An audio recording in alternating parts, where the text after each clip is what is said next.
Hello, everyone, and welcome to the Philly Fast Break podcast. My name is Sean Kennedy. On the line with me, as he is every week, is our NFL handicapper, Dan Erta. Before we talk to Dan, I do want to thank our sponsor, that is JoannaPlatt.com, for all your life and relationship coaching needs. You can check them out at Joanna-Platt, Platt.com, and also at the Love Always Joe podcast, which is available either through the site or on iTunes. That's Love Always Joe, JoannaPlatt.com. Thank you very much to them for sponsoring the podcast. All right, now on the line with me is Dan. Dan, I know the Eagles game didn't quite pan out how we in Philadelphia would have hoped last week, but aside from that, what did you think about the divisional round playoffs as a whole? Well, playoffs have been excellent this year.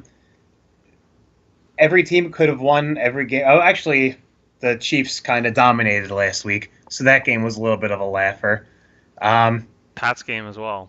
Yeah, the Eagles game was actually the only one where in the fourth quarter both teams had a shot to win.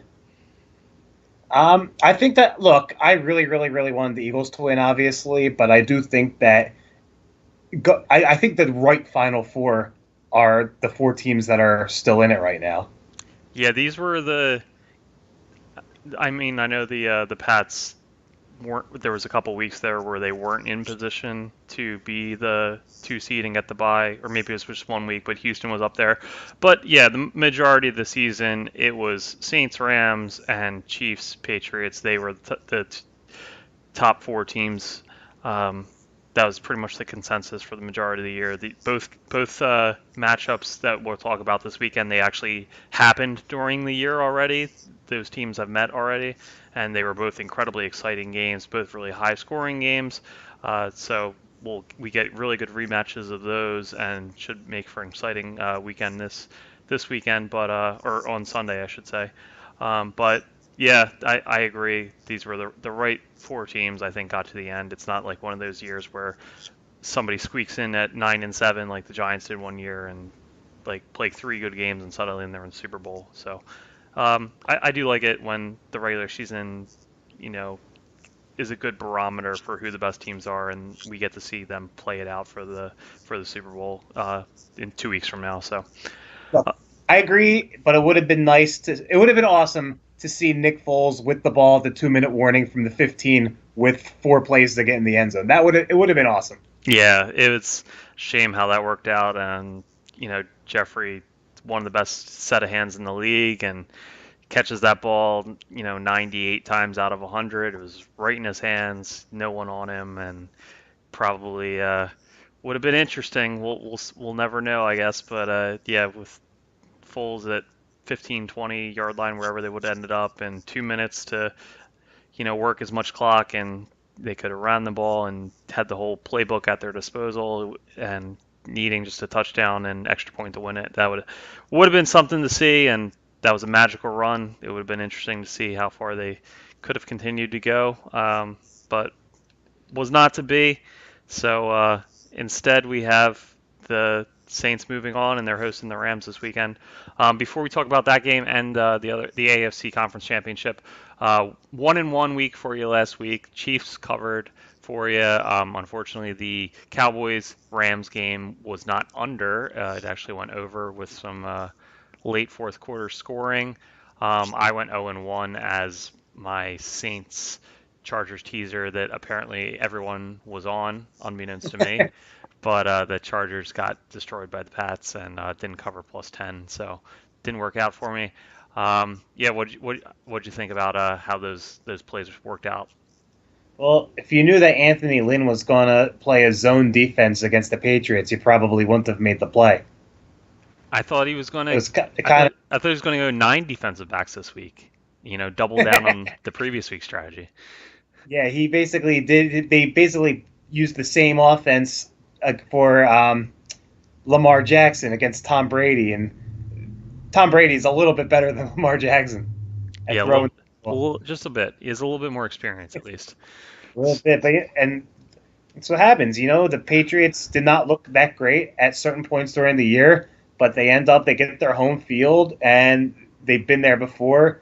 Brady's like cool cat under pressure. You could tell that that team just knew how to handle the situation, and the Chargers didn't. Yep. And thought that it would be tough for the Chargers to win. That's why I was more comfortable teasing them up to 10 because the Patriots have just been so dominant at home this year, and that proved to be the case once again.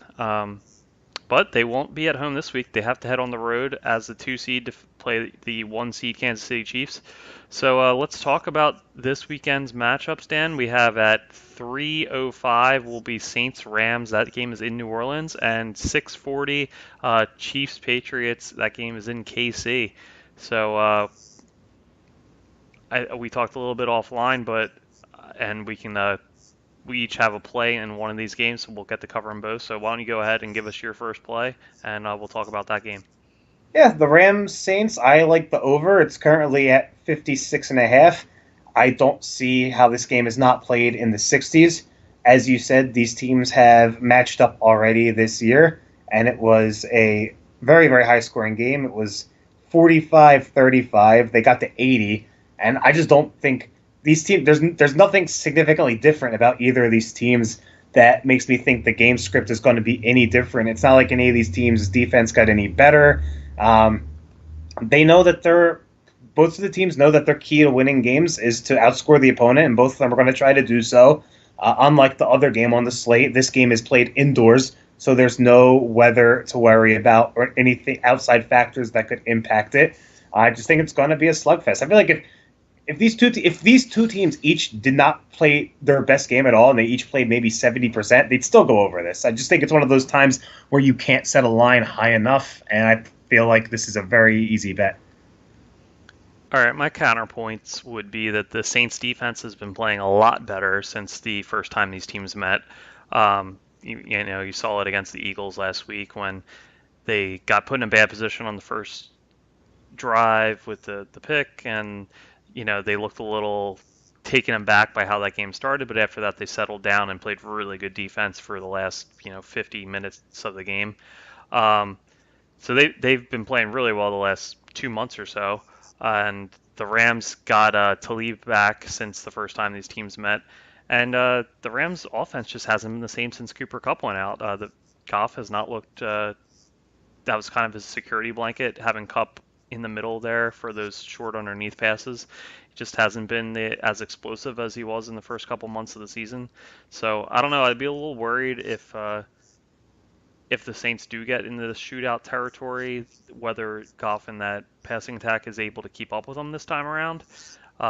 Maybe they opt to do a little more of a running game, as we saw last week against the Cowboys, with C.J. Anderson having a big game behind Todd Gurley, who also played well. So maybe they try to grind the clock a little bit more. I don't know. That's just my counterpoint to the over. I don't think it's going to be anywhere near the 80s like it was the first week. I think if you're going to win this bet, it's probably going to be like a 34 to let me see if this would even cover. Yeah, like a 34-28 game, 34-27. I think that's the maximum. I don't think it's going to get too crazy. I don't think both teams get into the 30s here. But yeah, it's still a pretty reasonable number, 56.5, with the way these teams are capable of scoring. Um, I think it's likely that at least one team gets into the like low 30s. So I don't think you'll have you don't. I think it's gonna be closer than you indicated, but I don't hate the bet. That's my overall point there. Fair enough.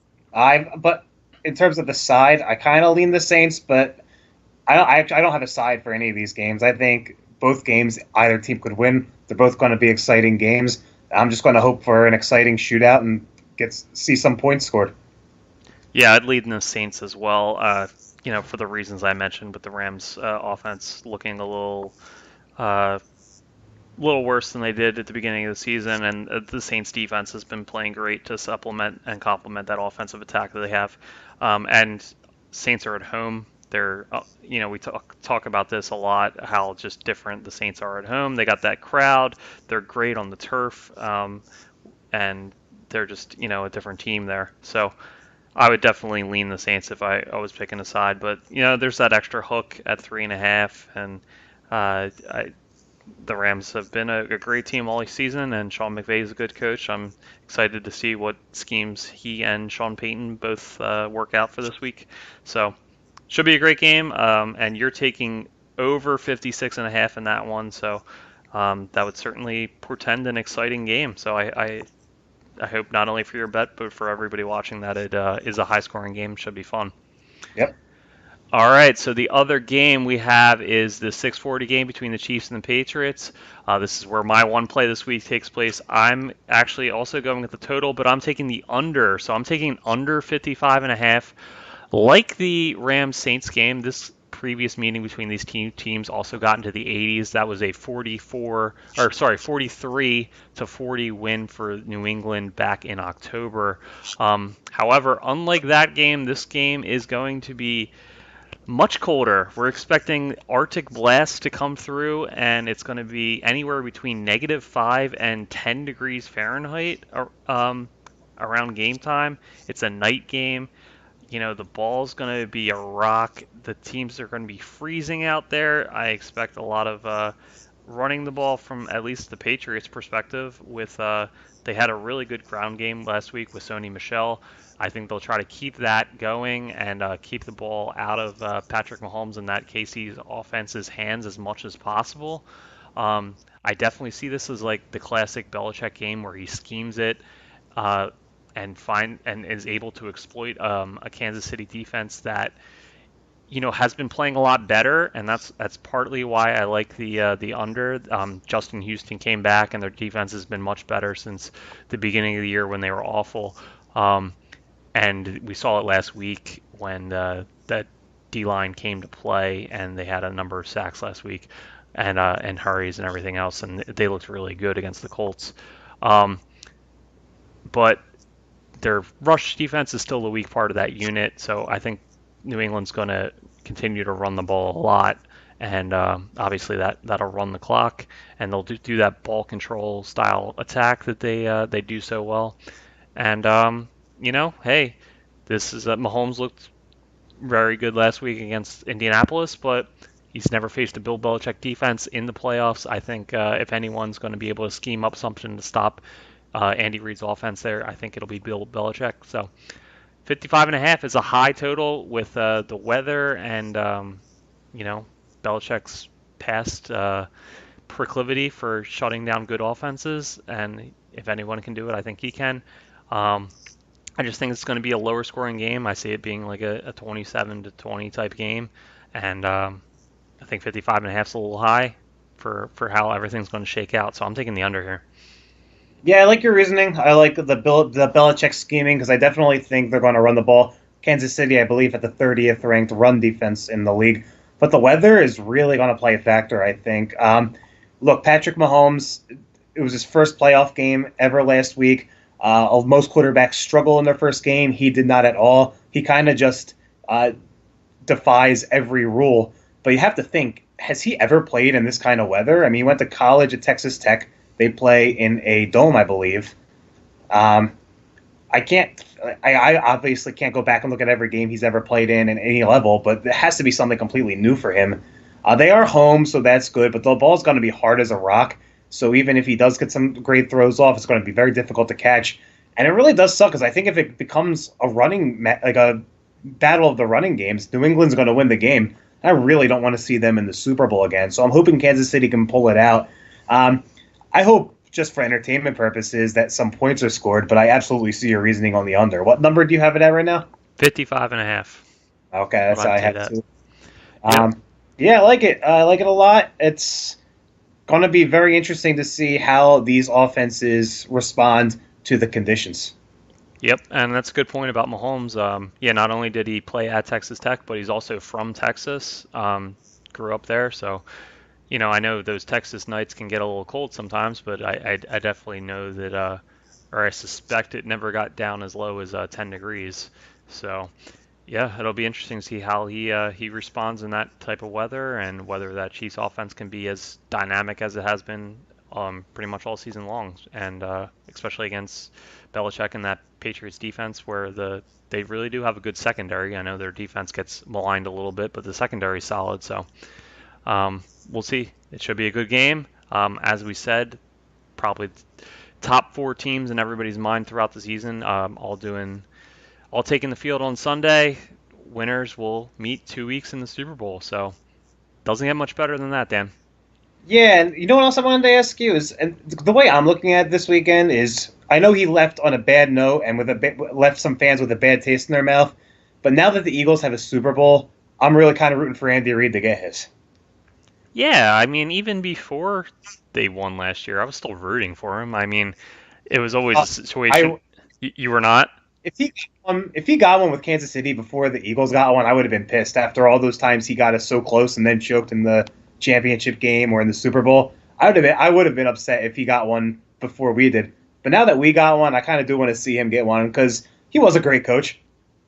Yeah, I mean, we won, how many divisional titles in a row, and they got to the NFC Championship game three seasons in a row, I think. I don't remember exactly, but It was it was four in a row. They lost the first three, and then yeah, and then they won, right? Okay, so they got to the Super Bowl. right, so four in a row. I mean, how many organizations have that kind of sustained success over a long period of time? They got to one Super Bowl and they were driving for the win, and McNabb may or may not have thrown up on the field.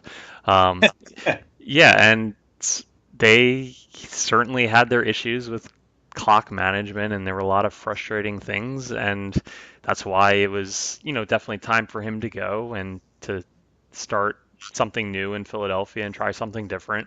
But yeah, I mean, when you look at it, there's probably 10 to 15 franchises that are just terrible year in and year out and never like even have a sniff of being a contender, and at least we had that. So, I was glad to see him go when he did, but I never really had any So yeah, hard I mean, feelings about it. So, when he left, it was on bad. Like we weren't.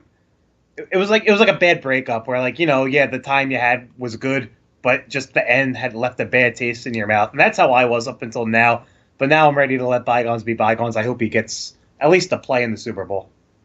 yeah, I think everybody is hoping that Casey makes it outside of New England. I mean, we've just seen the Patriots there so often. It'd be nice to have some new blood. And the Chiefs are very exciting. Mahomes is a young star, going to win MVP this year. That just doing some things out on the field we haven't really seen before with the slinging it sidearm and everything else. He's the no look pass, everything else he does out on the field. That's just really great to watch, and some stuff we haven't seen before. So it'd be good to see them in the Super Bowl. Even aside from the whole hating on the Patriots thing because they've had so much success. So yeah. Patrick Mahomes, Patrick Mahomes used to be a shortstop. Is the new Ryan Fitzpatrick went to Harvard, by the way. Oh, is it? Yeah. It, I don't know if you know this one, but Nick Foles used to play basketball. Nick Foles played high school football at the same high school as Drew Brees. Yes, I did. I actually learned that last week. I didn't Oh, know that before that.